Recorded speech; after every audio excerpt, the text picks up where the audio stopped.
What's up? What's up? What's up, everybody? How you doing? How you doing? How you doing? Welcome again to Rise Opinion Don't Matter. Another beautiful day. Probably not going to be too long, but I just wanted to get in here and have a little bit of fun with it. It just amazes me the videos that I've come across with people complaining about they cutting welfare, they cutting Section 8, they cutting this and they cutting that. So I laugh. And here's the thing, I'm not, some people I understand they need it. And, it's never about those that are in need. But what I keep trying to explain to people about the Democratic Party is that they want a lower class type of people. They want black and brown and Hispanic people for the most part to stay in that place like slaves. Stay where you at. Keep on getting that welfare. Keep on getting them handouts. That's what they want. What's up, Donald? How you doing? God bless you. Welcome in. That's what they want. City of Philadelphia. Right. All that money come out of my taxes. So I'm not okay with people getting handouts. If you're able to get up and go to work, you should get up and go to work. I got to do it. And everybody else got to do it. And for those that don't want to do it, I got a problem with it. And they complain. I seen video after video after video of people complaining because they're going to get their welfare cut. They're going to get their what do you call it? Section 8 cut. They're going to limit it to 2 years. They're going to cut down what you can. Yeah, I know what you're saying, Donald. But my thing is this: is that Donald, you already know me. I want minimized governments. I don't want government in anything. That's just where I'm at with it. But I know what you're saying. But they're also cutting welfare when it comes to, like, if you got a 7-year-old kid, you can get up and go to work and work some out, put some hours in.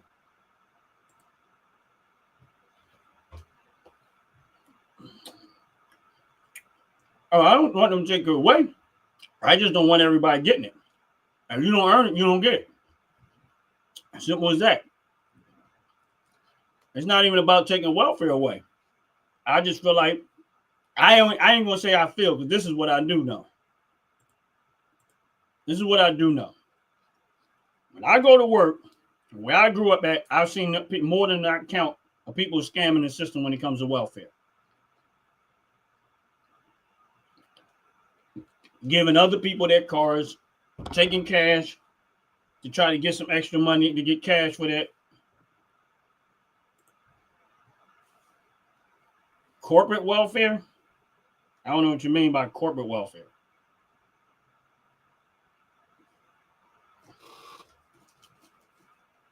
I don't know what you mean by corporate welfare. I'm talking about government assisted welfare, where they're giving out.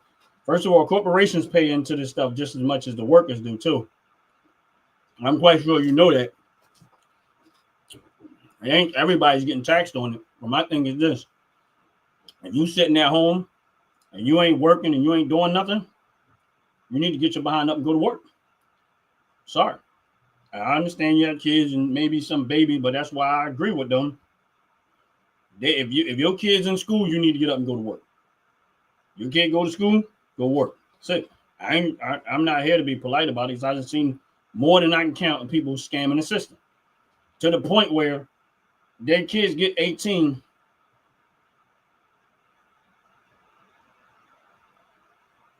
Oh, I know. I ain't got no problem with that, because I see what he did with it. Elon Musk is the reason why those astronauts got back to Earth.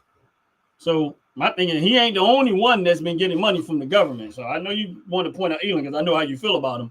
But there's a whole lot of people that got money from the government and didn't produce anything.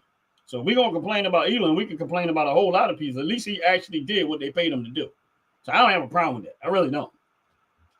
What I have a problem with, and he paid all the money back.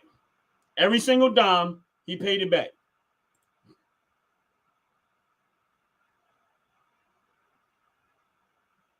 Every single dime he paid back.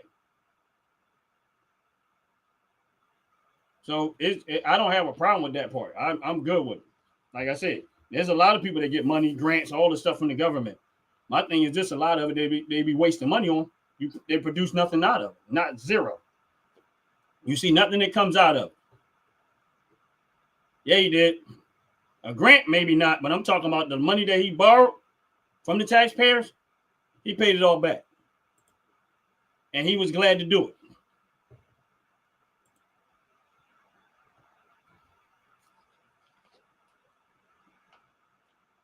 But I'm not talking about Elon Musk anyway, so it's not even about him right now. It's about the welfare recipients that keep on trying to get that got an attitude and mad because the Trump administration is cutting welfare. They're not totally cutting it, but they're gutting a lot of the stuff that people were getting away with and trying to make it a lot more complicated for those people to just not keep scamming the system. So for those people, again, Elon Musk, I know you keep talking about Elon Musk, but Elon Musk worked for his. He produced what he said he was going to produce. He went and got those people back. So I'm not talking about Elon Musk. I'm talking about these lazy, trifling people that sit around all day long and don't want to work for what they get. And then they turn around and take these food stamps that they get and want to sell them for cash. My thing is this: if you got $800 of food stamps, and then somebody say, "Oh, I'll buy your food stamps off of you," and you give them half of that for just so you can have cash to do what you want to do with the cash, why don't you just get up and go to work? Just go to work. That's it. Just go to work. Get up off your lazy behind and go to work. You was born into a society that a lot of stuff was already done. And these people don't understand that it takes working class citizens, working class people to keep this system running. That's what it takes. So if you think it's okay to sit at home and lay on your back, have a bunch of kids, and keep milking the system and milking the system and milking the system, I got a problem with that. I don't care who you are. If you okay, what's up, Mike in the building? How you doing? God bless you. Welcome in, welcome in. If you okay, if you don't want to work and you're complaining about the cuts that they're making, then you're the problem. Because my thing is this: it's either going to motivate you to do something, or you're going to probably end up in jail. Because most people, if they're too lazy, they're not going to go do it the right way. They're probably going to go start stealing from somebody. But in reality of it is, you're going to either end up in jail or you're going to better yourself. Because now you're not getting all this easy handouts and handouts and handouts and handouts. That's the problem. That right there to me is a big problem. The amount of money that welfare and all these Section 8 programs. And here's the thing. These people are on live and making these videos bragging about all of the money that they was getting from welfare. Meanwhile, the people that get up and go to work every day can't even afford to buy what they're buying. They can't even afford to live how these people are living. You're working. Busting your behind, took whatever job you had to take to get it. And then you got to watch somebody sit there and brag it to you about how much money they get. Yeah, it is getting worse. Mike in the building, it is getting worse. And hey man, I don't know. I don't know what to say about that right now, bro. I'm dead serious. Like, I know they were trying to come to negotiation. I know they were trying to do this, and Trump was trying to do that. But I'm gonna tell you, and this is just my opinion, I think when the Biden administration started giving them authority to use those long-range missiles, it escalated from that point on. And I don't think that's why I think it was just going to be harder to try to stop this. And I mean, Trump was trying. I mean, he talked and talked, going back and forth, and I know it. But my thing is that's why I tell people, you better be ready. You don't know how far this is going to go. You better be ready. I tell people all the time, and I know this out a little off the subject of what I'm talking about as far as welfare go, but Mike, you actually hit on a good point of what do I think? Because, you know, a lot of times in America, honestly, I think we just sit back and we are just way too comfortable. I'm dead serious. I think we're way too comfortable. I think we really, really take a lot of this freedom for granted, and we don't think that anything can happen at any moment. And that's just how I see it. I mean, everybody had their own opinion about stuff. That's just how I see it. Now, here's the crazy part, and back to your point about that.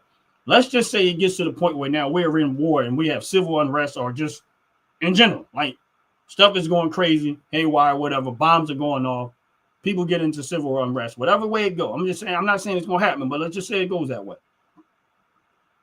We have had all of these Democrats in all these Democratic cities, and I keep saying this stuff, trying to limit the type of weapon that you can have. Trying to limit it and control what weapon you can have. Now, and when all of this happens, they're going to want you to defend yourself with 5 rounds in your gun and a handgun with 5 rounds, or a shotgun or rifle with only 5 to 6 rounds in your clip. This is how stupid people are when they listen to these idiots. When they let these people, because if something happened, you do not want to be the person to have to reload every 5 rounds. Now you running around trying to protect yourself with 500 clips. They got 5 rounds in them. When you could have had a 30-round clip and had carried less clips to help defend yourself if that was to happen. But people take it lightly. Me too. You're right. I voted for freedom. I voted for freedom. That's why I do not want government and all of this stuff that government keeps trying to do. I don't want it. I just don't want it, because I think that they're the biggest problem that we have amongst American citizens. And my thing is this, is that, and I think it's even more damaging to the Black and Hispanic communities, because a lot of times, because of the financial status, they can't afford a lot of these weapons. They can't afford a lot of this stuff because the government has made it extremely complicated, and they made it more expensive by trying to regulate a whole bunch of stuff.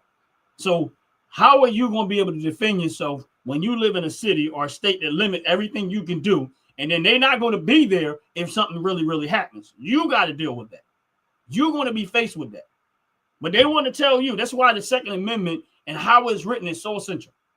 The right to keep bear arms shall not be infringed is a reason why they wrote that. It's to make sure you had the access to the best weapons possible to be able to defend yourself, because no one else is going to be able to do it for you when you're in a situation and then you face with it. You're going to have to deal with it. And why would you want to walk around with clips that only hold 5 rounds, and you got to keep changing it every time you go 5 rounds?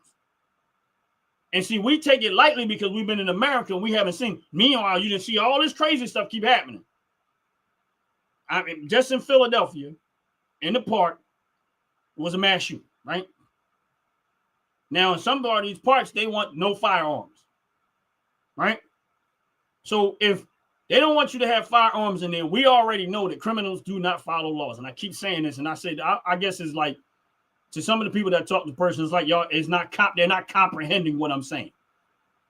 Criminals read signs and say, okay, no guns allowed here. Do you think that that's going to stop a criminal from saying, oh, this is a gun-free zone? No. They're not going to care. What that's really going to tell the criminal is the people in this area is more likely not to have a firearm than have one.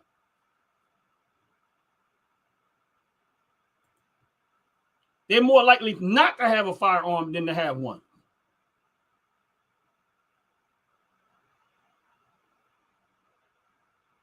Yeah, I honestly, I'm not, Don, I can't really speak to that. Like, why? I don't know. I know the one guy that he pardoned. I wasn't okay with it, but you know, that's them. I don't know why they did it, and I'm not even sure why they did it. But you know, I know a little more about that situation than most people. But why he pardoned them, I don't know.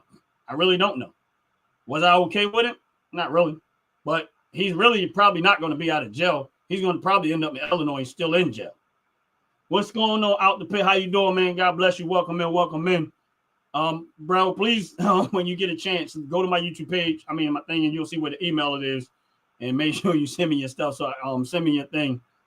your email or whatever, so your information, so I can send you the candle, man. I appreciate you coming in here. We had a good time too, bro.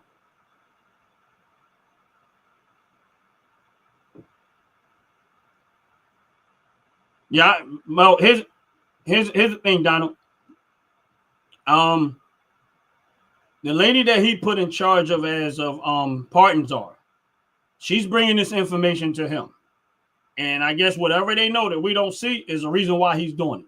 I guess he's trusting her. I forget what the black woman's name is, but he's trusting her with that. I don't know what to tell you with that. My thing is this: is that I'm gonna tell you, there's another side of that, the drug situation that nobody's paying attention to, and which by and large have damaged the black community. Because a lot of these people that people don't tell you is that some of these people, because of the Biden administration and that 94 crime bill, some of these guys was getting 15, 20 year sentences for a bag of weed. So yeah, I don't know the whole situation, but I'm not going to get into that because it is what it is. But again, they know more about it than I know about it. And most of these people that he was pardoning are black people. So that again, why would a racist, who y'all, all the liberals and people like y'all call them, why would he let them out?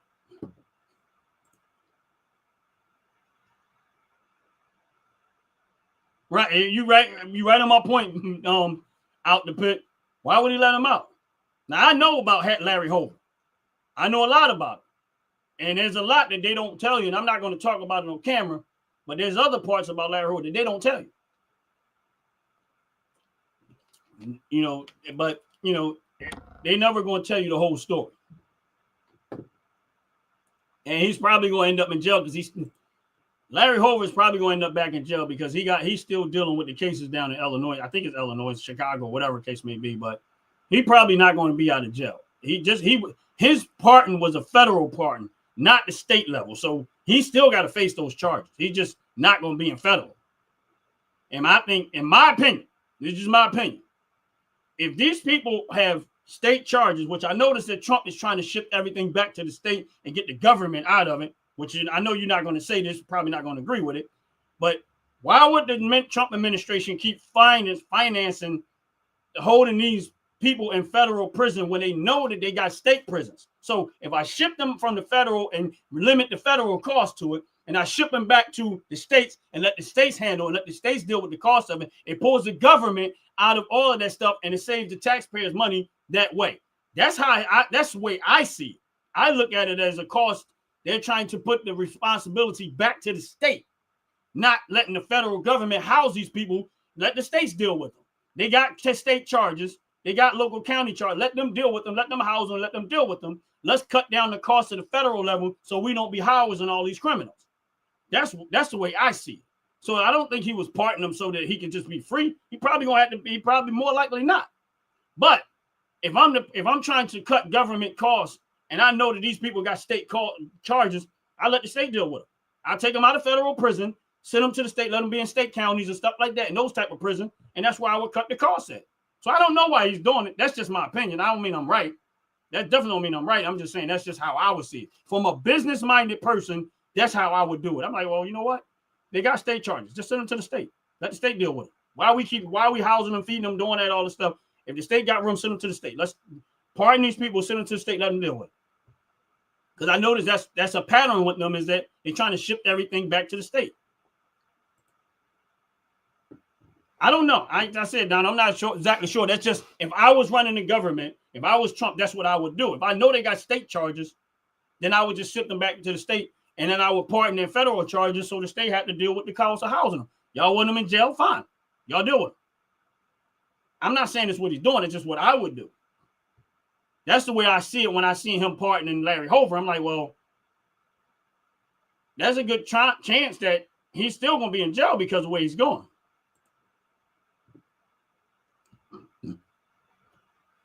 So that way he get rid of the federal crimes, because his crimes was federal crime. He was in federal prison. Now he's going to probably end up in state prison. But, it is what it is. We don't know. I don't know. Honestly, I really don't know. It's just my opinion on it. But I my thing is this. Honestly, if he's what they say he is, which I don't think he should be out of jail. That's it. I don't agree with it, and I tell people, I don't agree with everything that Trump does. Vast majority, yeah, I do, but not everything. I don't agree with everything. In this case, I'm really not agreeing with it, but I can't do nothing about it. I'm just saying, why would he do it? That's where my head goes. But I don't agree with it. No, I don't. Now, I don't know all the other ones that he pardoned, but that particular one, I don't agree with it. But I'm like, well, if he's not really going to be free, and he's going to be in state prison, the pardon is meaningless. He's still going to be in state prison. So just because he pardoned him federal wise, still got to do with the state. It goes back to the same thing I was saying about with when they were talking about Joe Biden and he pardoned all those people. I'm like, yeah, but that's federal level. I said, but the states can pick it up and end up still charging these people for it, whatever, if they decided to. So it doesn't, it is what it is. It is what it is, but I don't agree with it. No, I don't. I mean, that particular thing, no, I don't. But ain't nothing I can do about it. And I don't know why. But it is what it is. But at the end of the day, if y'all on this live, please hit the like button. Please hit that subscribe button. I appreciate it very, very much. I really, really do.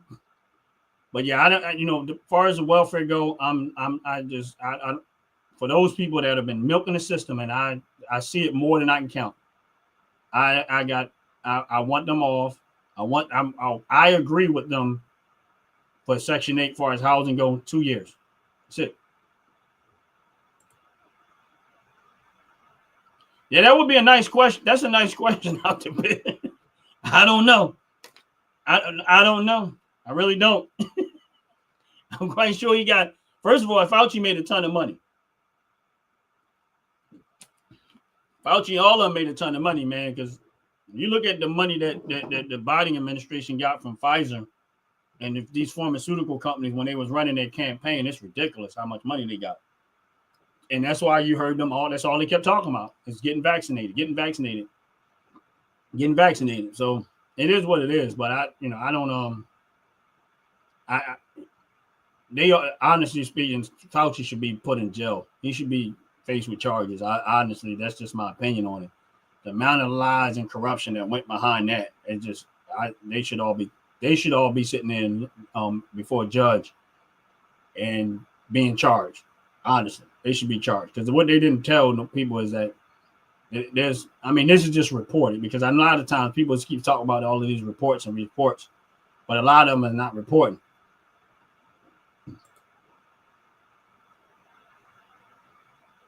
Right, exactly. Nobody's gonna need a pardon if you ain't did nothing wrong. Like if they say, "Oh, we're gonna give you a pardon," like, what you want to give me a pardon for? I ain't do nothing. That's just my opinion on it. But I don't that's just my opinion on it. Like, why would somebody take a pardon if they don't need the pardon? If you didn't do anything wrong, that tells you that y'all did something wrong. It was an underhanded scheme going on. All the people that got pardons were involved, and we just need to find out. But honestly speaking, I personally think that he need to go to jail. Honestly, he need to be going to jail. And that's it. That's just me. He should be faced with charges, and he should go to jail. I think Joe Biden should have been, but he's just so old, it just doesn't even matter at this point. But I think he should be charged for treason. But, it is what it is.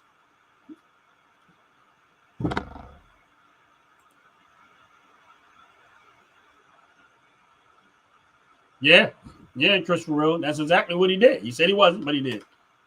He said he wasn't, but he did. It just amazes me is that when it comes to the Trump administration, they got all of these high standards. Anything Trump does, he can say one slight thing and slightly off. And these liberals and these stuff, they'll lose their mind over it. Like they will just go crazy and they'll just, why he do this and why he do that. But I never heard none of these people complain about none of the stuff that Joe Biden has done. Like you don't hear them complaining about the stuff that Joe Biden has done. Joe Biden has been by far the worst politician in politics, by far. He has been the most extreme racist politician that I have seen against Black and brown and Hispanic communities across the board. He is the very reason why I did not vote for Obama when he picked him as a running mate. I was like, no, I'm good. I don't like it, and I'm good.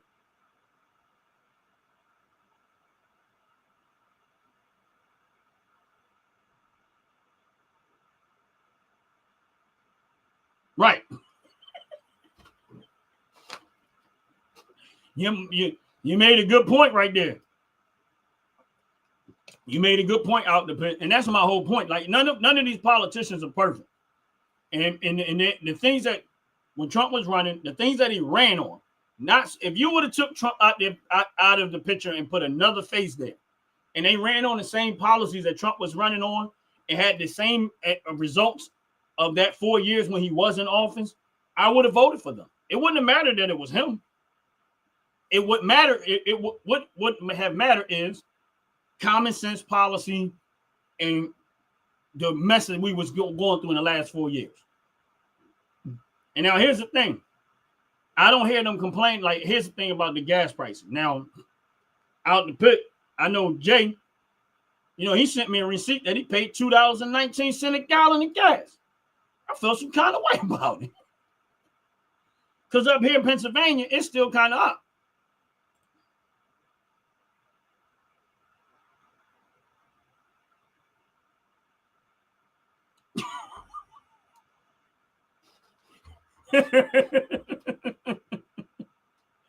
Oh man. Okay. Yeah, man, that's funny.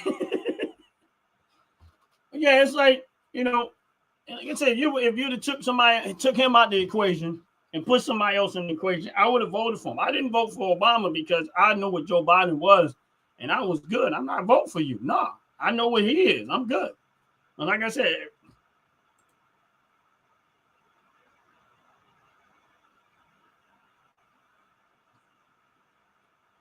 so I'm good. Like, so it doesn't matter that it's him. It just matters what the policies, and I agree with. And some of the policies I agree with, it really doesn't affect me personally. It just, I think it's better for the average everyday American citizens. If everything that they write in that bill is going to benefit everybody, no. But it's going to benefit the vast majority of the working class citizen who's been ignored for a long time, who's been left aside. And that's why he won. That's why Trump won, because he appealed to the working class. That's why he won. See, the working class is not in the business of handing out, because they don't like the fact that you're taking my pay and you handing it out to welfare people on welfare who are able-bodied workers. So they're not going to, that's the reason why Trump appealed to the working class by far more. That's why Trump appealed to the working class by far more. Because the policy that he was talking about, no tax on tips does not benefit billionaires. And it don't benefit them positive or negative. It has zero effect on a billionaire. No tax on overtime has zero effect on a billionaire. And my thing is this. You had to be an idiot to try to appeal to billionaires. You know why you had to be an idiot to try to just appeal to billionaires? Because there's only about 700 of them, and they can't get you in office by their vote. It's not enough of them to get you in office because of the vote. It's only about 800 billionaires, 900. I think it's like 900 or something like that. Somewhere it's under 1,000. So if you only appeal to billionaires, you're only going to get 1,000 votes. That's it. So for any politician to just, you only appeal to them enough to get their money to help you run your campaign. But they will never be able to keep you in office unless you scamming the system or you lying, you manipulating, where you coming up with fake votes. There is not enough billionaires in America to get anybody elected. But if you appeal to the vast majority of Americans, which is the working class citizen, you're more likely going to get elected. I don't have a problem with billionaires. I really don't have a problem with them. If you earned your way there, I know you keep saying down it, but he's not cutting Medicare. Medicaid. I know he's not cutting it. I know what he's doing to Medicaid, but he's not cutting Medicaid. But I know one thing they're doing is they're getting all of these people off of Medicaid who not supposed to be there. The money that we've been spending on Medicaid, giving it to foreigners that ain't supposed to be here, illegal immigrants that ain't supposed to be getting it. That's what they're doing. 1.4 million people collecting Medicaid on Medicaid, and guess what they're doing? Stealing government money, and they're not applying anything to it. That's right, he should. He cut that because that was the people that wasn't supposed to be there. So if you cut out the people that ain't supposed to be there, that's savings. Then you get that to you store that money for the people that's supposed to be there, the ones that actually work for it. Hey, top to bottom, how you doing? God bless you. Welcome in, welcome in. You on this live, please hit that like button. Please hit that subscribe button. I appreciate it very, very much.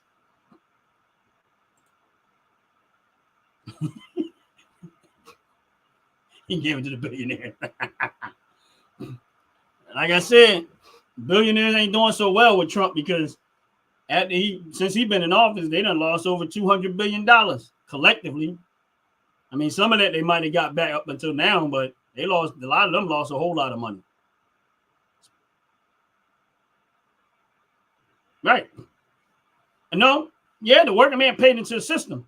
So, Donald, you're saying that somebody from Venezuela, it's okay to send Medicaid and Medicare and welfare and all this stuff to somebody who lives in Venezuela who's not an American citizen? Because there was 1.4 million American people that was on there that were not American citizens. So you okay with giving them Medicaid and Medicare and all of this other stuff that we've been paying the bill for? They're not American citizens.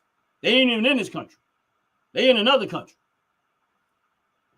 So if I get rid of all of that wasteful spending and I know that money ain't supposed to go to it, then that means I can cut it.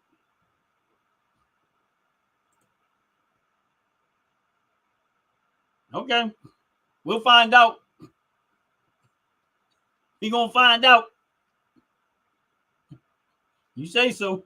But yeah. But back to the welfare people who's pissed off. And I know everybody out there on this live probably has seen all of the videos that have been floating around of these people complaining that they're getting their welfare cut. That they're getting their food stamps cut. They're getting their their Section 8 cut and stuff like that. Because I worked all my life. From the age of even before I was actually grown, I worked. I found little ways to earn money by doing stuff for people, and then I worked with my dad for years on and off, as a teenager. No, I'm sorry. No one cares about, when they start complaining about this, and I keep saying this over and over. Where were all of these people when they was taking everything from the working class citizen? You work overtime. They take more of your money in taxes, and they give it to people that want to sit around in their house and not do nothing. No, what politician tried to put a stop to that up until this point? None. People that work in the service industry and get tips and stuff, they should be able to keep that. The government should be running lean and mean and should not be taking all the stuff that it takes from everyday working class citizens. And here's the thing, even with the millionaires and even with the billionaires, if they're running business and stuff, they should be able to make a profit. I have no beef with that. The government should not be taking millionaires and billionaires, vast majority of their profits, and causing them to and bankrupting their businesses to where they're out of business. So I don't have a problem with it. If you're a billionaire and you selling stuff, building stuff, making stuff, doing something rather is what Elon Musk do far as Tesla and the other things that he has, Starlight and stuff, and other companies that make billions of dollars doing stuff like that, they should not be overtaxed. I don't agree with punishing somebody because they were successful at making money. I'm sorry, I don't. The only people that should be punished is politicians that got more money than they should have based off their paycheck. Those are the ones that should be punished. I know they don't. I know that's why tips go back to you just repeating what I said. For the people that work, no tax on tips does not affect billionaires. It don't. It has nothing to do with billionaires. That's to the working class. No tax on overtime. That's to the working class. But my point was, I don't care about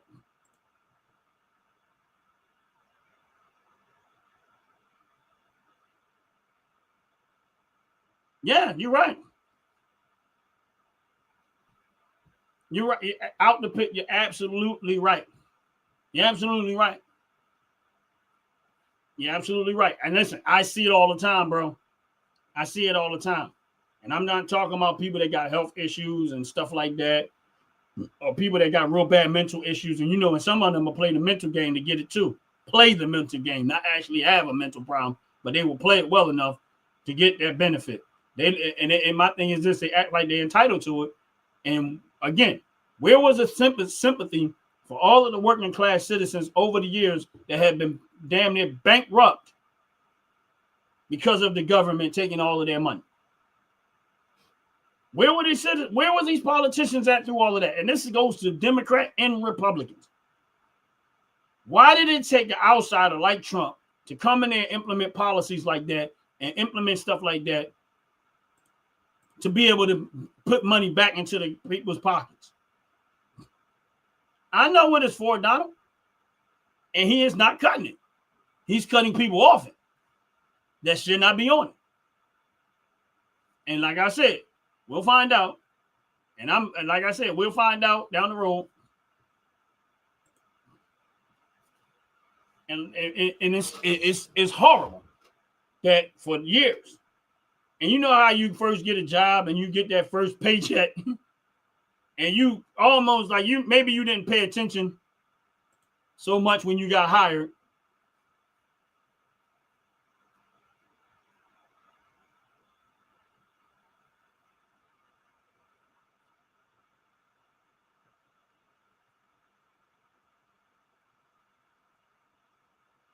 And here's the thing. I got family members that work in the healthcare system. And top to bottom, they have said the same thing. They have said the same thing. Same thing. And listen, and I see it. I see it on a regular.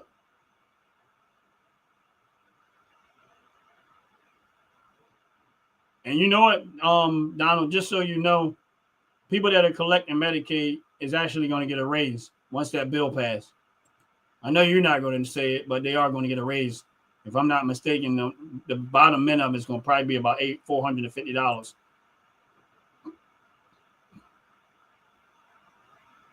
Wow. Man, please. I can't afford. They went to Tokyo? Wow. I can't afford to drive 10 miles away from my property. I better not take a detour from work to home.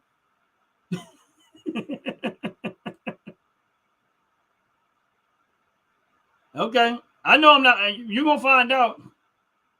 You got to go read that 1,000-page, one big, beautiful bill. I ain't even read it all, but I saw that. I saw enough of it to know what's going on. But I hope your understanding is better than some of the ones I've seen people making videos. Did y'all see these people making videos saying that Trump was making 7-year-olds go to work? Like literally, they said out of their mouth that Trump was making 7-year-olds. These are the people that of course, complaining about welfare too. But now he's going to make 7-year-olds go to work. 7-year-old. This is what they said.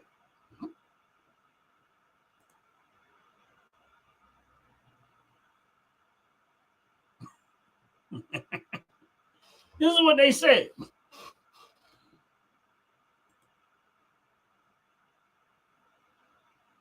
Oh, yeah, I know. But it's like, and then they wonder why Trump is defunding the educational departments, Department of Health, education. Because if this is what we're producing, we need to rethink how we're investing in the future. Because I was just like, how did you get that out of that? So you read that bill and you read the rules, and you came up with 7-year-olds got to go to work. I was just like, that. It's like something you just don't need to respond to. And I'm like, what? How'd you get that? Oh man, but what you gonna do? You can't make this stuff up. But it's a beautiful day. It's a beautiful time. Yeah, they're not gonna. They didn't. I know you're right. They didn't. They didn't read it. What they did was they went off of the talking points of the Democratic Party and Democratic politicians who keep. They try these little slick ways to say it to try to once again go back to the fair-mongering. But again, what you gonna do?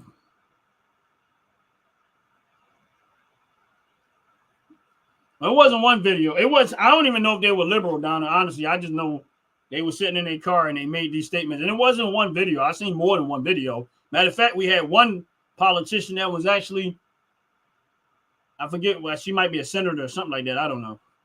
In Congress and said the same thing.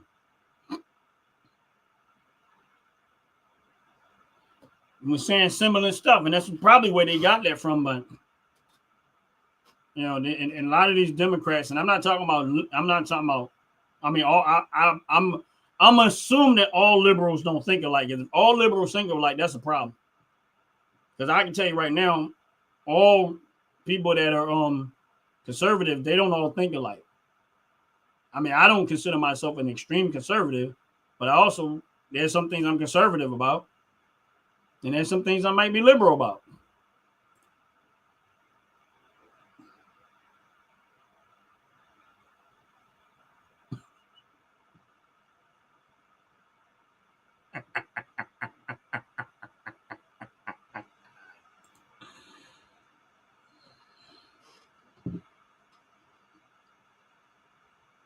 I mean, hey, that's your opinion. You have a right to it, but I have to disagree with that one. But I don't see everybody with the same opinion. There's a lot of similarities in opinions, but I don't agree. I don't agree with everything that MAGA talks about. Some stuff I look at, no, I just don't agree with. Some things I do. I mean, I agree with probably way more than what I disagree with, but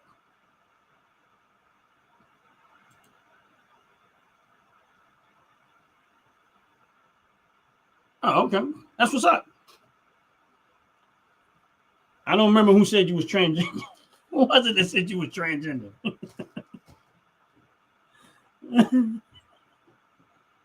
But it is what it is. I mean, Donald, I don't think you got thin skin, so I know whatever somebody said was, you don't appear to have thin skin because you already know you're gonna be kind of attacked when you come in. So I don't take you as somebody who has thin skin that it will bother you if they even did. I don't remember who said it, but I don't think it will bother you. But yeah, I don't, so I'm good with the welfare cuts so far. You know what I mean, and it ain't now. What I don't agree with, and I know that a lot of people are gonna probably say you shouldn't. No, I think that I ain't gonna say I don't like when some of these states are saying they can't buy certain stuff and stuff like that. And I know you couldn't. You weren't supposed to be able to buy cooked food. You were supposed to only be able to buy with welfare. I know in the state of Pennsylvania, you was only supposed to be able to purchase uncooked food, meaning that if somebody cooked crab legs, you weren't supposed to be able to pay for that with food stamps. But where I'm from, they still let you do it. But it is what it is. But so to me, food is food. Like I don't want to go into that extreme of saying you can't buy sugar cereal and stuff like that because I used to work in the school system, right?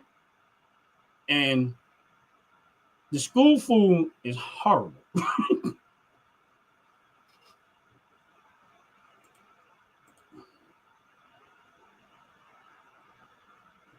Yeah, I know. And top to bottom, you're absolutely right. They used to have the work program, and I don't know when it stopped. I couldn't tell you when it stopped, but I know that they used to have the work program. I got, I know people that was on welfare, and they was like, "Oh, they making me go to work." Good.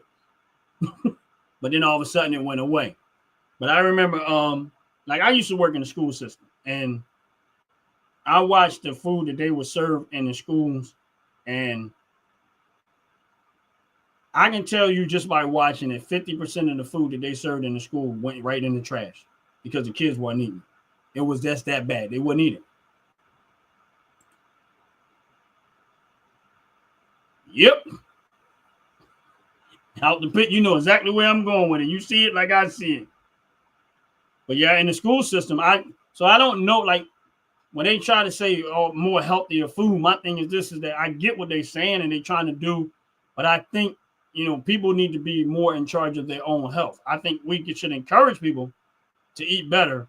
But I'm gonna be honest with you, the amount of money that they spend on food and how much of that food gets wasted in the trash is phenomenal. And I'm telling you, about half of the, if they was feeding 200 kids, 50% of that food went in the trash because they wasn't even touching it. They wouldn't eat it.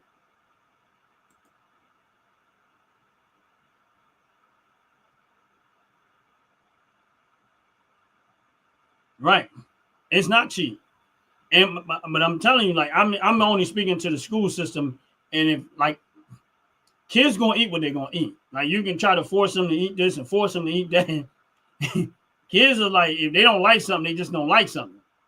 So, I mean, I think that as a parent, you should limit or try to manage your kids' meals and try to hopefully eat them to eat better food. But a lot of the food that they serve in where I'm from anyway, in the schools that I worked at, them kids wasn't eating that stuff. They would go pick it up, sit at their thing. They would nibble a little bit, just whatever they might like. Rest of them went right in the trash. Right? And they would come home like, and then here's the thing. And then people wonder why when their kids came home, why y'all come home and y'all hungry all the time? Didn't y'all eat in school? This is the part that most parents don't realize. The food was there to eat, but it's so bad, they won't touch it. That's why when your kids get home and they hungry and they trying to tear up the refrigerator and stuff, you go to the school and you look at what they eat in the school and ask yourself what you eat. And then you'll find out why they not eating this food. Like,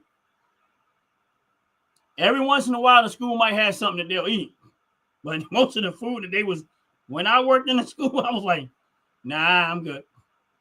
The food's horrible. It's horrible. And they just wasn't going to touch it. Some of them would eat it. But I'm telling you that the majority of that food went in the trash. You watch them eat, you'll see a little bit you'll see that tray there where they had their stuff. Most of them will probably just eat the fruit just to have something on their stomach. But other, like, they had like the pizza and all the other stuff they were serving. They was like, nah, this stuff nasty. They wouldn't eat it.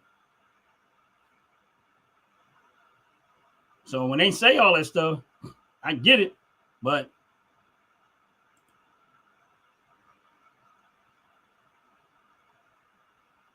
wow.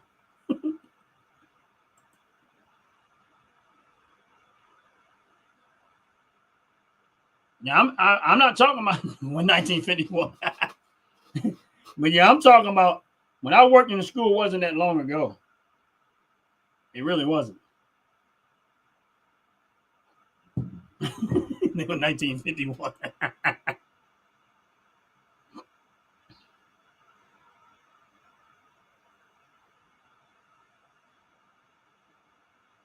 Where at, Donald? When I went to school, the food was horrible. I ain't gonna lie to you. And I don't know if there's a difference in the food that they serve in the hood compared to the food that they might serve in the suburban areas. But I know that the food that they were serving where I grew up at, it was horrible. When I went to school, horrible. And then as I got older, when I was working in school, I was just like, man, I wouldn't eat it. Most of the stuff they were serving in school, I'm like, I wouldn't eat that. And y'all serving this to kids? And y'all think they gonna eat this stuff? Oh, heck no.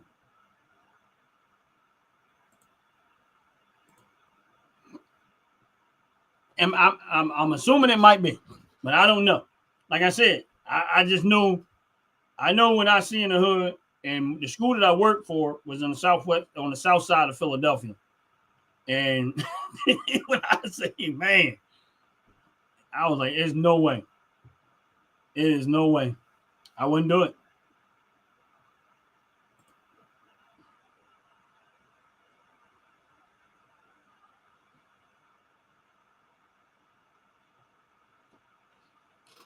Well, you know what? No, I never rented dinosaur to school, but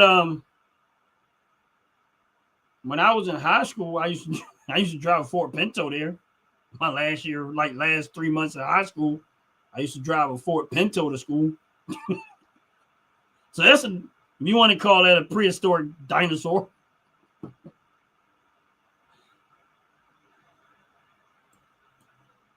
You want to call it that.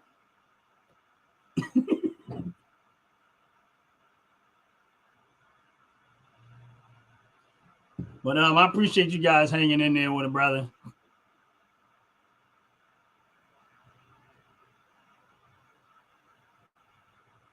And nah, I don't know. Honestly, we used to have lunch tickets. I don't remember. Your parents had to sign up for lunch tickets. So if you had to pay for the food, it might have been $1 or something like that. Honestly, you might actually be right, Donald, because I don't really remember. But we used to get lunch tickets. So you had to get your lunch ticket and then you got lunch. And sometimes honestly, I think the food back then was maybe a little better than it is now. I mean, some of it was a lot more edible, but when I worked in the school, I was like, I wouldn't eat that mess. It looked horrible. But it might have been a little better back then. But I didn't eat a lot of school food in school anyway. I just it was, you might be right. It was like $1.25, $1.50. I'm not sure. I mean, of course, that's something we got that I would have to look back into the 80s.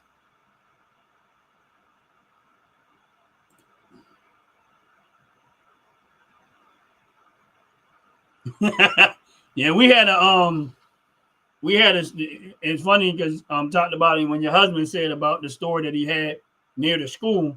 We had a store near our school, and we just built, when lunchtime would come, we just ran across the street, got some food with him, sometimes if you didn't really like it. But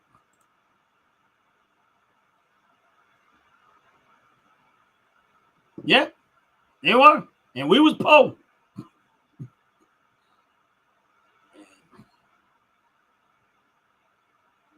When I say we was poor, we was poor. I didn't use welfare. My parents might have. Actually, no, my parents. I know my mom said when she went to get welfare, but they wouldn't give it to her because they said she had to get rid of her husband, or she had to. It was a reason why she told me that she never took it. But my parents didn't make a whole lot of money, so they did get lunch tickets. But my parents worked; they just didn't make a lot of money. So yeah, they did. We did get lunch tickets, but my parents did work, but they just didn't make a lot of money. So yeah, we were poor, but we was too. My parents didn't make enough money. They made just enough money that they wouldn't give them no help. So they told them they had to make, do all this stuff. But but my parents worked. They just, I think when she said that, like my mom was like, she said they wouldn't give it to her because she was slightly above the cutoff amount. But yeah, we grew up poor. Like when I say poor, we grew up poor.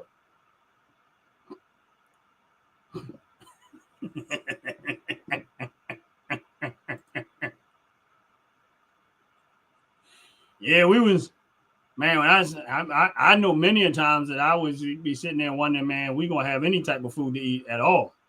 Like this serious. So that's why as a young kid, 11, 12, maybe even younger than that, I find little ways to make money because my parents didn't have it. They really didn't have it. I mean, my mom and them didn't sit around, but the opportunities back then, I guess, was a lot tougher. They just didn't have it. So I used to go to the supermarket. Back then, you was able to go to the supermarket and carry people's groceries or pack their bags, and they will give you some change, and you just stay there all day long, and you might make a good amount of money to help buy yourself some food or buy some of the things that you may want. But that's the way I was. And then what I would do as a kid, I made my own bicycle, and then I would go through the communities where I lived at and collect old bike parts and stuff for people that threw out bikes and stuff. And I would collect all the bike parts, and I started, putting together bicycles and cleaning them up and putting together bicycles and selling them to other people. That's how I That's how I, survived. And then it was 5 of us and 3 boys. So the boys were starting to, when we got old enough and before we even became really teenagers, we were just finding ways to work and make money. And we were bringing money to my mom and my parents to help out the home. That's what we did. And it got a little bit better.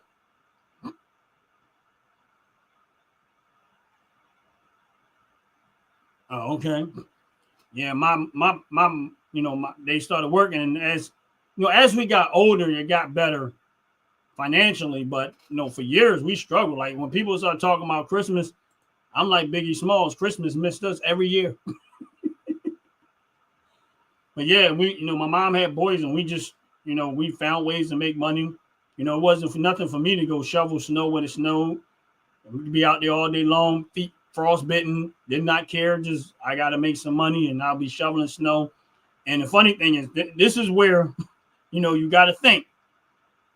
There was a place not too far from where we grew up at, and it was a real down slope of a hill, and it would go up real deep. And when we would have big rains, that thing would fill up with water, like massive amount of water.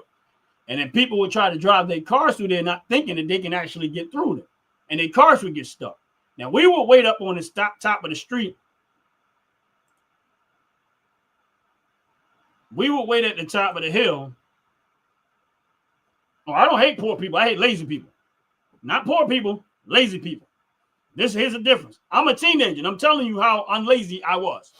So we were right on the top of the hill before they go down the hill and wait for somebody to be stupid enough to go through that water. When they would go through that water, we help you out of there, and we would push their car out of the water because they were stuck. And they would give us a few dollars out of it. And that's how we would hustle. That was an opportunity to make some money when it rained. It was an opportunity for us to make money when it snowed. And then, my dad taught me how to do stuff, house-wise with my hands. And as a teenager, I start, if I seen somebody's screen door hanging off there and it needed to be fixed, I was like, okay, miss, I would fix your screen door and make me a few dollars that way. So I was far from lazy.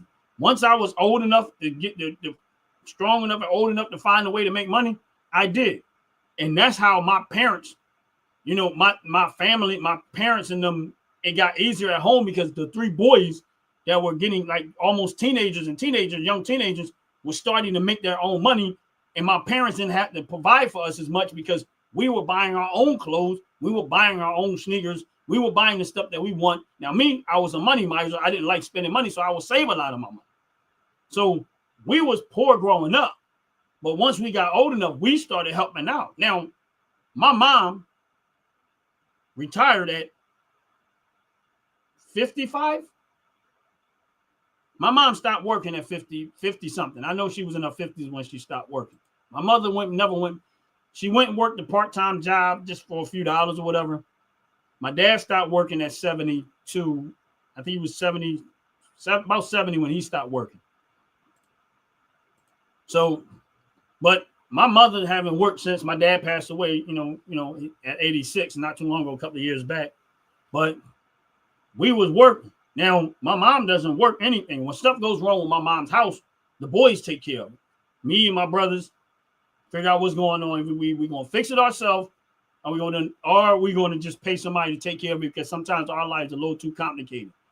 But we wasn't lazy. And that's the reason why I have a problem with lazy people. Is because I grew up poor, and I don't give people excuses. I didn't give myself one. I grew up poor. I grew up in the worst situation you could possibly imagine. But I still try to get up and go to work. And believe me, when you do it yourself and you get away from the government, you by far do way better if you keep yourself motivated. But once you allow the government to hand you food stamp, to hand you this, because they're going to tell you can't go past this, or they're going to stop helping you. They want you, and in these type of places where Democrats run, they want you to stay right there. They don't want you off the system because they're going to keep you there to make sure that they almost guarantee that you're going to consistently vote for them because they don't want successful people, especially in black and brown neighborhoods. They want you to be relying on the system. They don't want you to have an independent mentality. I grew up in the hood. So when people start talking that stuff to me, I'm not one they can talk it to because I grew up in that situation. We were broke. When I say we were broke, but I found ways to make money, and I never came out of that mindset. Even when I went to school, Now, here's the thing. When I went to school, I used to sell Tasty Cakes. Now, I don't know if y'all know what Tasty Cakes is. Very popular in the city of Philadelphia. They moved it out, but they've been done. So I would take what little bit of money I had in the beginning. I would go to the supermarket and I would buy Tasty Cakes, right? Because everybody ate them. And then I would go to school, and at lunchtime, I would sell my cakes, Tasty Cakes, to all the kids in the school. So my parents didn't have to do nothing for me as a young kid because I found ways to make money, and I wasn't out there robbing and stealing from nobody. I was finding ways to earn it. I never sold no drugs. I never did anything like that. I always found ways to earn it.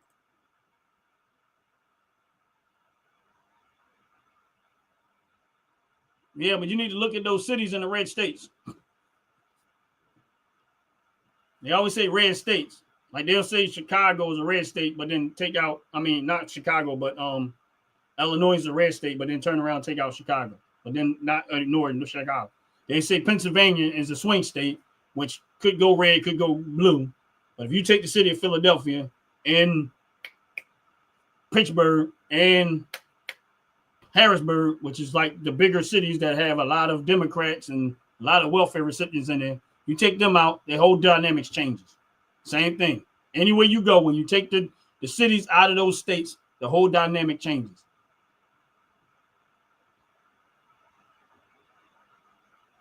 Wow.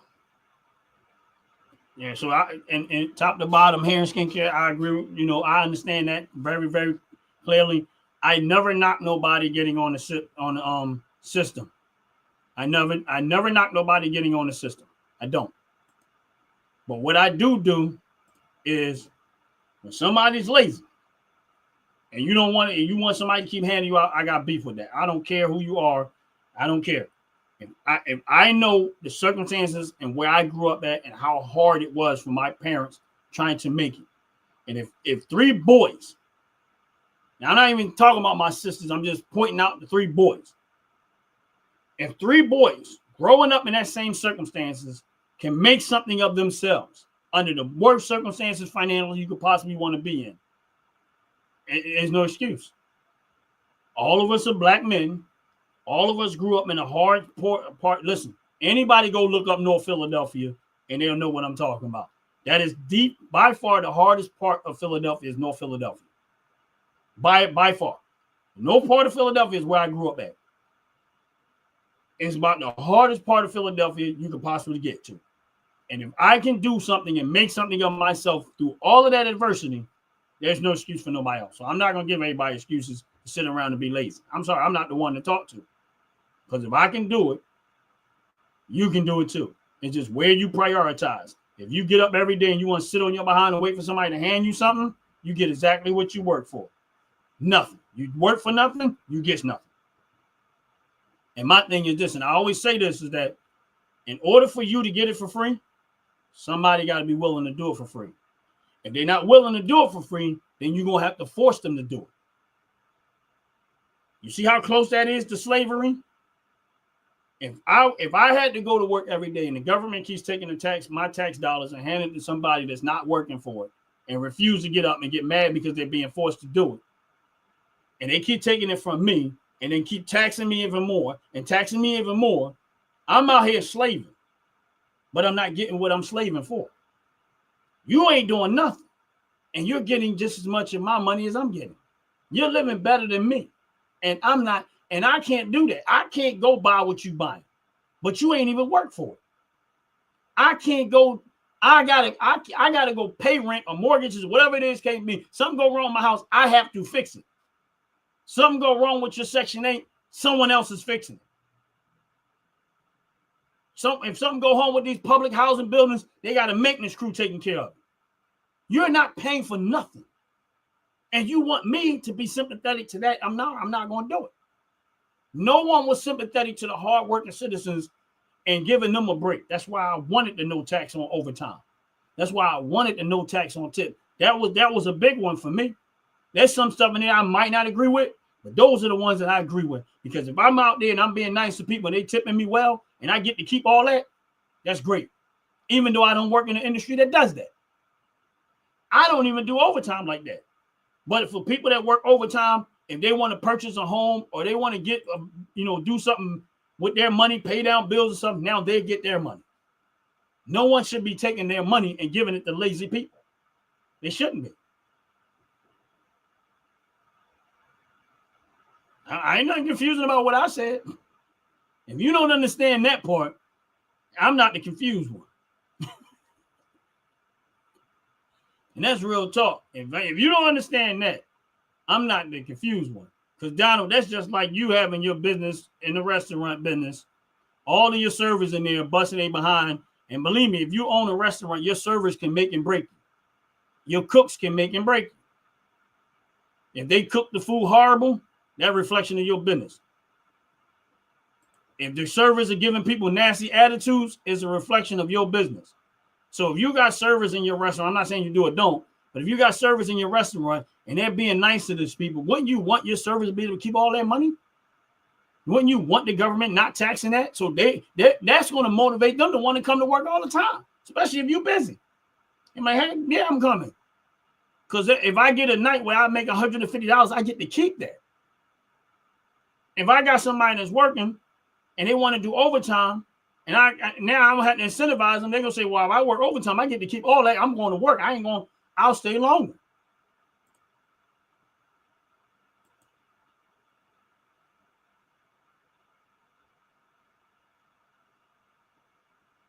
I'm not.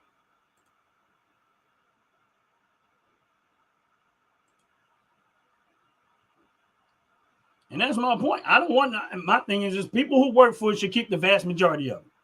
That's it. Now, as far as like Social Security, like, and Medicare and stuff like that, that's great. And I commend you. I commend you. And my thing is this. I commend you. If you're paying your servers that much an hour, I commend you.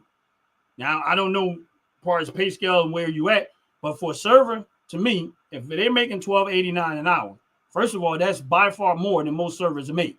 That's probably twice as much, or maybe more. I don't depend on where you at. But now imagine a server making what he's paying an hour, and they're getting to keep all of their tips. The servers are going to come out of there nice. And I agree with that. They work for it. They earn it. They should get it. It's cool. I don't care where they're from. I don't even care if they're liberal. If they work for it, they should keep it. I'm 100% agree with you, Donald. If I don't care if it's a liberal state, I don't care if they're liberal servers. I do not care. If they work for it, they should get it. And if you're paying them, Donald, that much money, as far as that goes, I commend you, because I think they should get, if they're good servers, and my thing is this, in the restaurant industry, like I said, they can make and break you. And that's great. That's wonderful. And they should, and salute to you. They should. Because my thing is this, if they're making that much money and they're doing a heck of a job at your business, they're making your business even more successful, and you see it.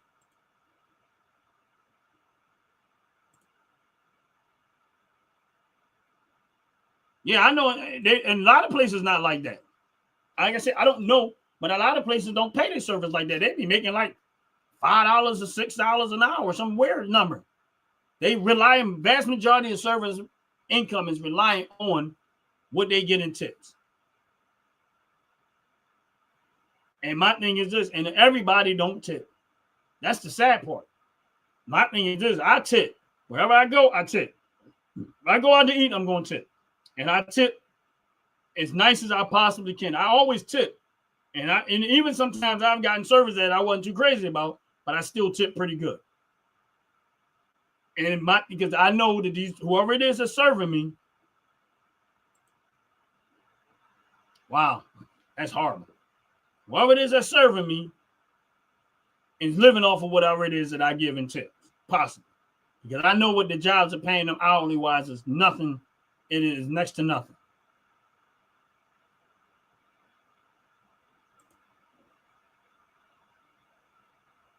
Yeah, I don't know. And now I really, honestly, I don't know. I couldn't tell you. I just know how it used to be, because they basically based it on the fact that you make up in tips. Now, again, That if that's what they're paying, I don't know. Now, top to bottom is from New York. I know in Pennsylvania they don't pay that. Now there might be some businesses that decide to pay that or whatever because they make they make everybody share the tips.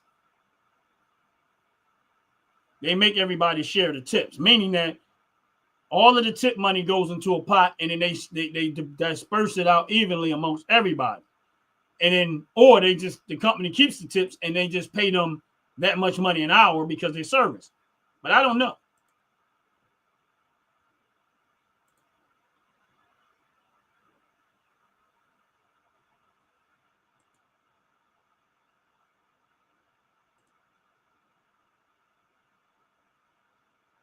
Yeah, so I don't know. I know that's how, and I know that's how they do it. So, but when you Google it, it's just going to tell you an average of what they pay, but they including the tips. They're not excluding; they're including it. I know that's how they do it because I know people that work in that industry. So they average like, all right. So let's say you're making $5 an hour as a server, and then they take all the tips and they combine it, and then they split the tips amongst everybody, and it comes out to like $13, $14 an hour. That's not paying them that. That's the tips earning that.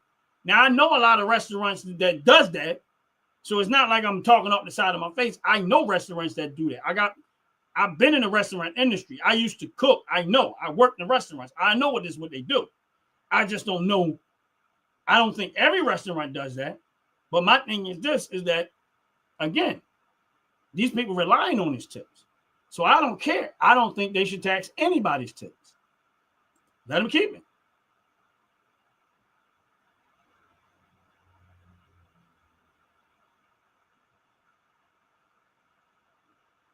Yeah, so I don't, like I said, it's how they play the game. I just know, even in the state of Pennsylvania, yeah, well, I know for a fact that Google ain't 100%, not even close. Google is not close to 100%. But I know a lot of people say Google stuff, Google stuff, Google stuff, and I'm like, when you Google stuff, that don't mean it's right.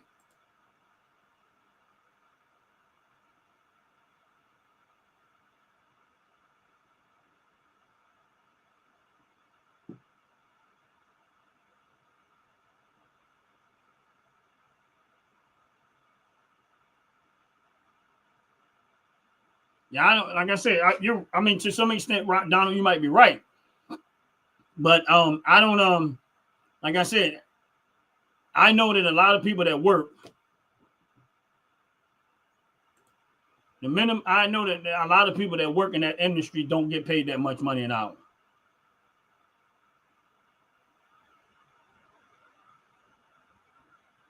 But when you Google stuff, I don't know why people think Google is like accurate or just I don't get that part.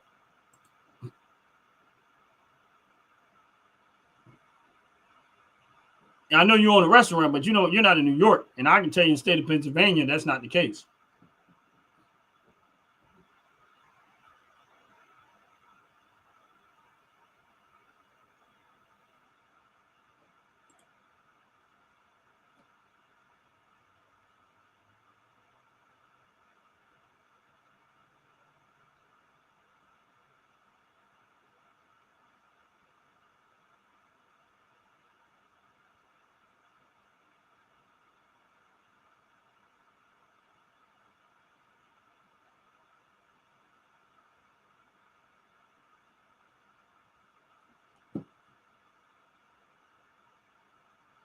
All right, so even though I don't really on the Pennsylvania thing, and I just run and did it real quick.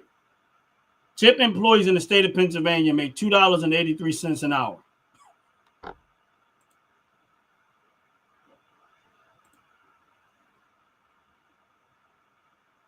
The state of Pennsylvania for tip employees, minimum pay $2.83 an hour. That's according to Pennsylvania tip employee law. I mean, U.S. Department of Labor.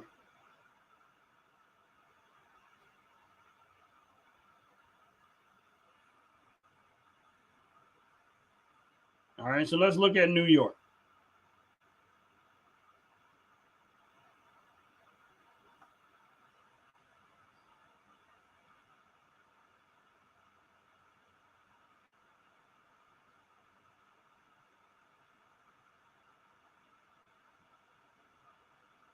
All right, so it's not what you said, Donald. They're combining it too in New York. They're actually combining it.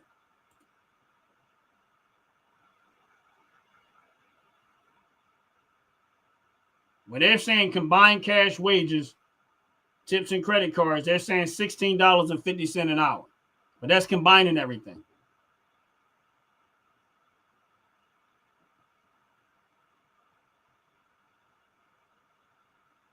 Now, outside of New York City, it's $5.50. What's up, Jay? God bless you, bro. Welcome in. Welcome in. Outside of that, it's supposedly $5.15. But again, they keep combining it all. So it's hard to say that that's correct because they're combining it all. So New York, they basically making you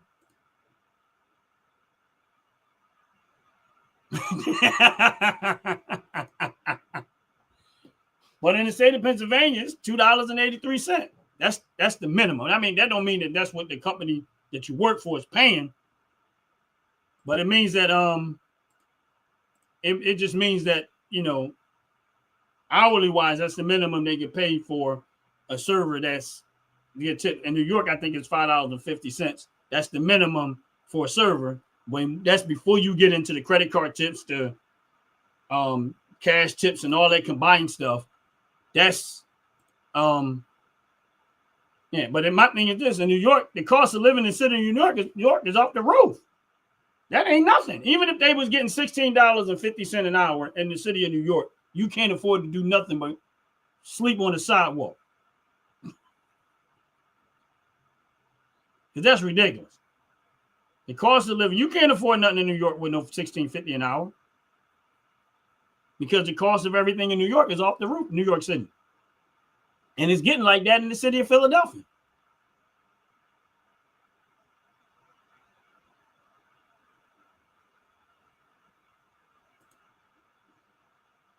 Yeah. Even in the hood, it's getting like that in the city of Philadelphia. They running up the property value, running up the property taxes, running up this and running up that to flush out the people to flush out the demographic that they want to get rid of so they can buy this stuff up and live their happy life and convenience that they come along with living in the city of Philadelphia and the cities like New York. And then all of these people are people that got businesses outside of their corporations and stuff like that. And they get rid of the small fries and flushing them out. The people that don't have that much money, and they're making it unaffordable for them, and they're going to flush them somewhere else, and they're going to end up homeless or broke or have to go somewhere where they can afford to stay. That's how they get them out. In the city of New York, we're Democrats, Chicago, Democrats, Maryland, Democrats, Philadelphia, Democrats. But they always saying they for the average, the working class, but they never do anything to help the working class.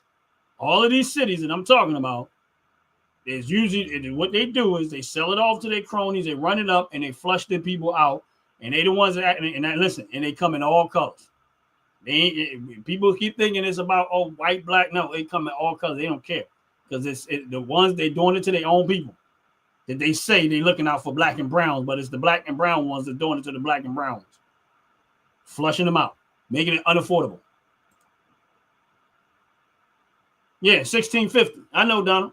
I was looking it up. I mean, I don't know how accurate that is, but if I had to go by that, yeah, I go by that. Yeah, same thing in the state of Pennsylvania. Minimum wage in the state of Pennsylvania is $7.25. Now, if you're a server, minimum is $2.35. If you're in like the service industry, because you're supposed to make that up in tips. See, the purpose behind that being set up that way. Yeah. But see, what people fail to realize, the purpose behind that the tip thing being low like it is because in order for me to make money in the tip industry, I have to be what? Nice to people, right? So in order for me to encourage people to tip me well, I have to be nice to people. Now, if I got an attitude with people and I treat people like crap, I'm not going to make good money in tips because my attitude sucks. So the purpose behind that part of it is to incentivize the server to be nice to people and not treat them like crap. That's not 1635, Donald. I know for a fact that it's not. I do hiring in the state of Pennsylvania in the 725, bro. I don't know where you getting that at, but in the state of Pennsylvania, the minimum wage is $7.25. That's the minimum wage in the state of Pennsylvania. If you go to any job and you look at that thing that they got posted on the board, it's going to tell you $7.25. That's $16.50.35. That's an average pay of the person that lives in the state of Pennsylvania. That has nothing to do with minimum wage. That has nothing to do with minimum wage. So when people minimum wage, that's the average person probably make in the state of Pennsylvania, and it depends on where you at. That's probably the average pay. But the minimum wage in the state of Pennsylvania is $7.25. And it's been that way for a long time.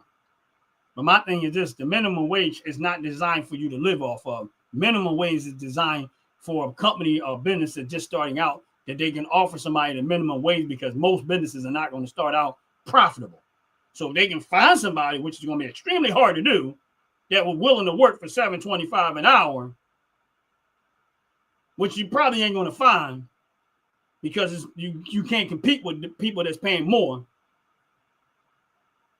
Minimum wage in the city of Philadelphia is not that neither. I can tell you right now, it's not. I'm in Philly. I know it's not $16.25. I don't know where you getting your anything. I'm telling you that's straight up wrong. City of Philadelphia is not an average pay of $16.35. I know people that work in the city of Philadelphia that only make like $10, $15 an hour, $11 an hour. I don't care what you Google. I live in Philadelphia. I'm a Philadelphian. You can Google all you want to. The minimum wage in the city of Philadelphia is not $16.35. It's not. I live in Philadelphia. It's not. You got plenty of people that work in the city of Philadelphia that work in jobs that don't pay tips, that don't make $16.35. That's why a lot of people in the city of Philadelphia go out into the counties to find better paying jobs, because the city of Philadelphia don't pay that much. A lot of those businesses in Philly don't pay that much.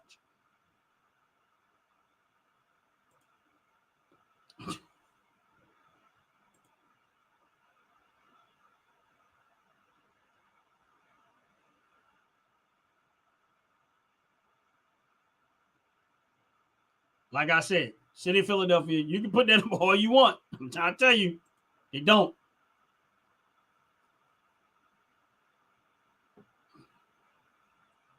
Right. All right, listen. And there'll be a lot more happier people in the city of Philadelphia if they paid more.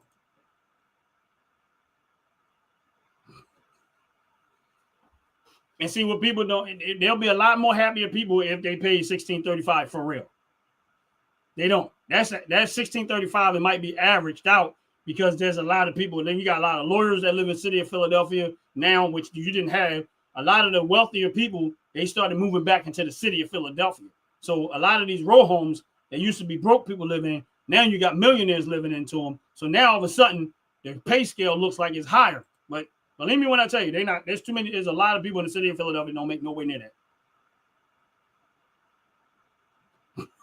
I'm telling you, they don't make that. State of Pennsylvania pay minimum pay in $16. You can send me all the articles you want. You can send me all of the stuff you want. But I'm trying to tell you, when people look at their paycheck, a lot of people in the city of Philadelphia is not making nowhere near $16 an hour. Some of them only making 11 and 12.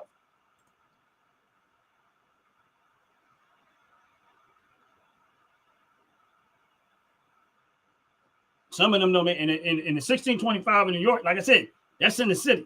And even in the city of Philadelphia, I'm trying to tell you, they're not paying that. Nobody, if you go to work at McDonald's, that's why a lot of people, they have struggling to keep people. In the city of Philadelphia, that's why they can't even keep people working there. And that's why a lot of the people in the city of Philadelphia runs outside of Philadelphia to get jobs because they don't pay enough.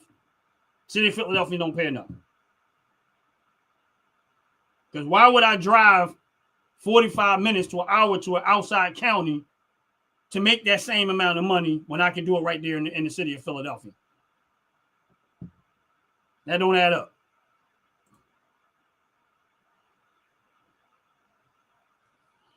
Like I said, when you Google stuff, I'm trying to tell you, you Google all you want to. They're not making that. When you look at these people that go in these places that go into, like, when you go in there and they break rooms and stuff, you don't see that. You're not going to see a $16 an hour sign that says minimum wage. In the city of Philadelphia, you're going to see the state of Pennsylvania, minimum wage in the city of Philadelphia is going to be exactly what it is. $7.25.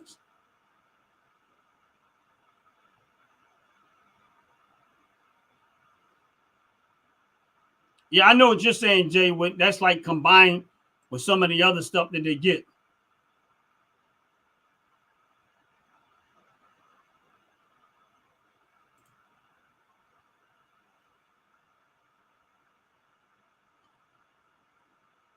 Yeah, the city of Philadelphia don't pay that. I don't know about New York because I'm not from New York, but I know what the city of Philadelphia pay, and they're not paying that. First of all, I got kids, and I know what my kids make.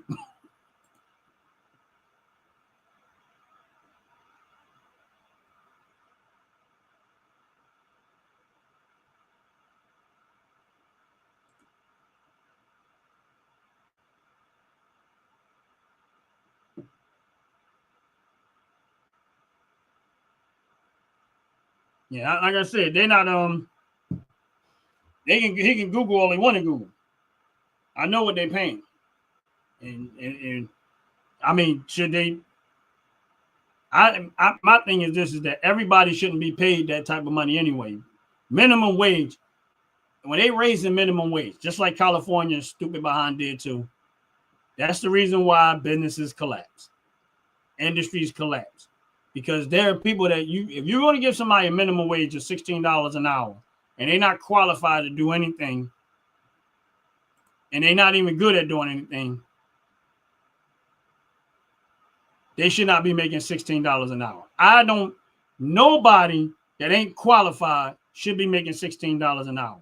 There's a whole lot of people that don't even have $16 an hour potential.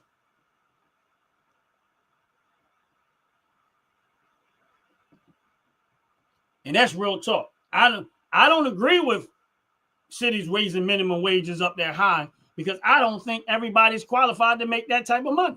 And I'm not saying that $16 an hour is a lot of money, but a lot of these people do not take care of. They're not qualified to do half of what they're saying. So you're going to take a person that don't know how to do nothing and pay them top dollar for the people that know how to do stuff. Nah.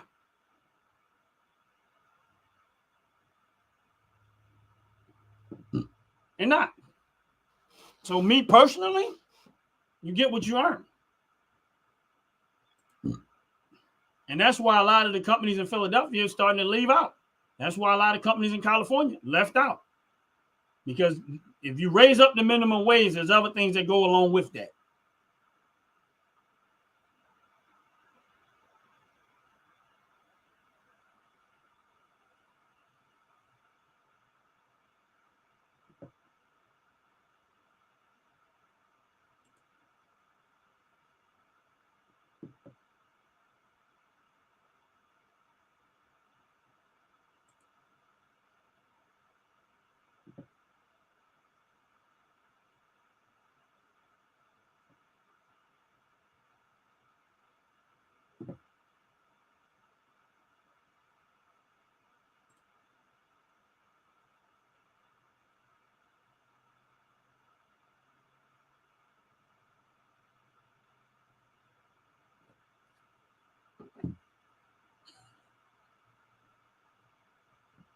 So I'm not, for other people, I get it. But for me, I'm not with that just paying somebody a bunch of money. And believe me when I tell you, as a person that has done hiring over the years, everybody ain't worth that type of money. Some of these people shouldn't even be making $10 an hour, and I'm dead serious.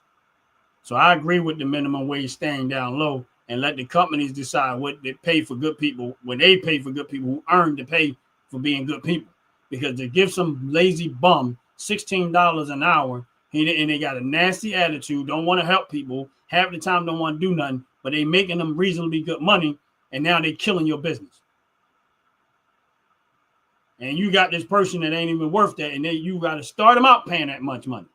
And I'm not saying $16 an hour is a lot of money. My point is,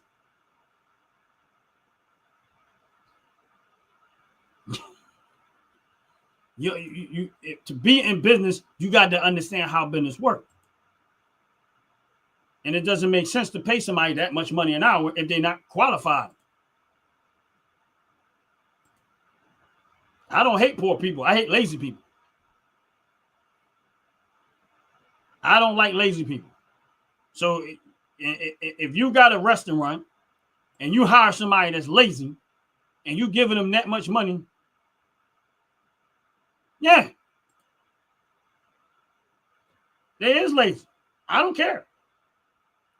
One thing I don't have to be polite about is laziness. Because if the people that lived before me was lazy, there wouldn't be these houses. If the people that lived for me that's lazy, wouldn't be these roads. If the people that lived for me was lazy, we wouldn't have these bridges. We wouldn't have none of the infrastructure that we are born into by lazy bums. And yeah, I can call them lazy bums. For the people that are sitting around and don't want to work and don't want to earn their way, you are a lazy bum. You are a lazy bum. If you refuse to work, I don't care about how much you pay, mate. If you refuse to work and you don't want to earn your living, you are a lazy bum. I don't have to be polite about that. Now, if you do work and you don't want to work like you should, and you want to make all this money, but you don't want to contribute to, you don't want to meet the standard of the money that you make, you lazy.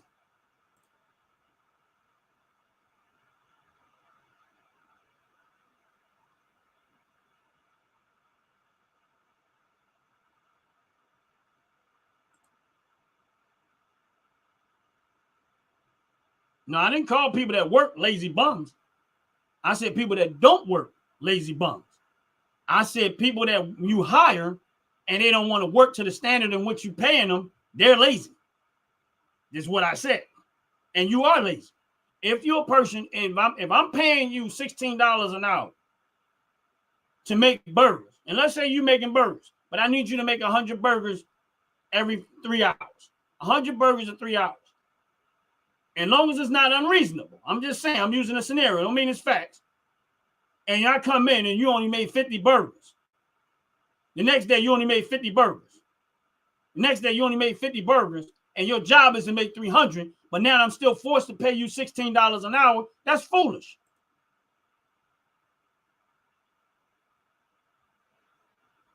That's not hard to live. You have to be a fool as a businessman to keep paying somebody $16 an hour and they're not productive. If their labor is not profitable, why would you keep them? You making bad business decisions. I'm not going to keep nobody working for my business if their labor isn't profitable to me. I'm going to go look for somebody whose labor is profitable to me. I'm the one taking all the risks. I'm the one taking out all of the loans, the business, and running it. And when it crashes on me. It don't crash on the worker. The worker going to leave and go find another business. And I'm not going to let somebody work for me and tear my business down that I work hard to build. So no, I don't think everybody should make that money. If you lazy and you don't want to earn what we hired you to do, then you get rid of them because they're lazy. You can't tell me if you had a restaurant, you never fired a lazy person.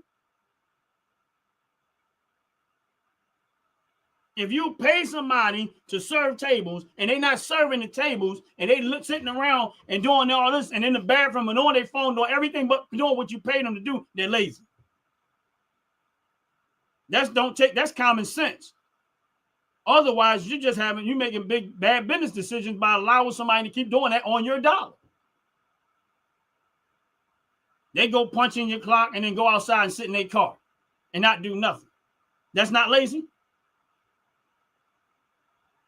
They go punch in, go outside, sit in their car, and not do their job.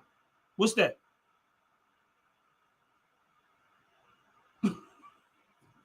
That's not lazy?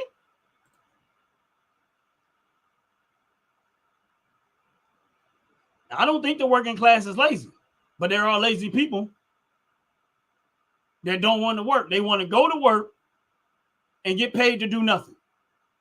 I work around people that want to go to work and get paid to do nothing. So I can speak because I can speak from experience. That's not hypothetical.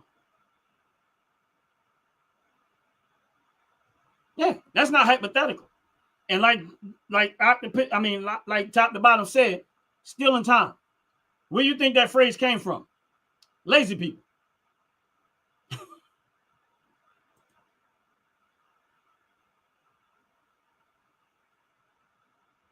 Yeah, you lazy. And you're still in time. And I have fired people for the very reason. When I was in charge of hiring and firing. And you give them a chance. You write them up. But because they can't get out of that lazy mode, you write them up again. They still can't come out of that lazy mode, and then you write them up again, and they still there. That's lazy. You so lazy you can't even correct yourself. And eventually it's termination. For what? Not performing your job duty. Why? Because you're lazy. That's it. And then what do? They go find some other people to go, they get another job and go do the same behavior because you're lazy. And most people are broke because they're lazy. That's it. They broke because they lazy. When you that broke, it's because you lazy. And I can use and I love my parents. But a lot of our suffering is because my parents wasn't doing more. I'm not mad at them, but I know the facts. Because they had 3 boys that started filling in the gap because we wasn't lazy.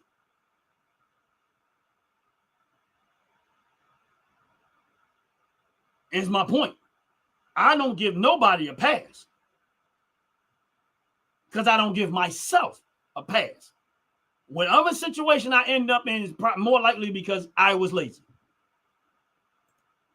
And if I'm lazy, I get what laziness brings. If I don't get up and go and do what I need to do on a regular basis, it's on me.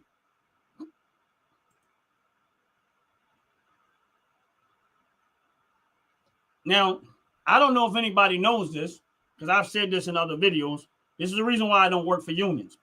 Some people work under jobs and work for unions. And when I go, me personally, this is not no strike against anybody that work for unions. And my mindset was, if I went and apply for a job and they said they had a union, I didn't want the job. And they would be like, well, we got a union. They thought and them having a union was a selling point for me. For me, it wasn't a selling point because in my mind, it was like, if you work for a union, that means that I'm going to be limited in what I can make and I'm going to make what everybody else make. I don't want that. I want to be in charge of my own destiny. So I went for jobs that did not have unions because then I can earn what I'm going to get.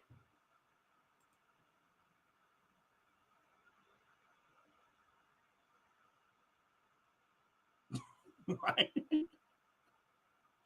And I wanted to earn what I could get. So when they say, well, the union, and then they have all this structure to how you pay, if you hear this long, nope, I didn't want that. I wanted to be in charge of my own destiny. And because of my work ethic, I made good money. That's it. I worked for one union when I was 18 years old. When I learned that part, when I left that job, I said, I don't want to work for no union no more. And I'm not saying I have a beef with anybody that does. I just didn't want to.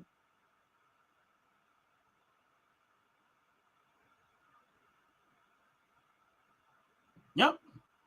And if you go to any place, any company, by and large, it's usually only about 20% of the people that's actually doing the work. The rest of them is just skating along. And Jay is more likely, and that's just in the logistic business and warehouse. I'm telling you, just my work experience. When I went to a job and I seen a bunch of lazy people, that was an open door for me. I said, oh, I'm going to make good money here. Why? Because I ain't got no competition. Because ain't none of these built like me. That's why wherever I work, I made good money because I earned mine. And they wanted to pay me more for me to stay. They didn't want me to leave because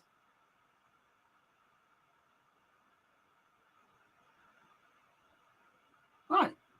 I worked my behind off. I didn't care. Nope.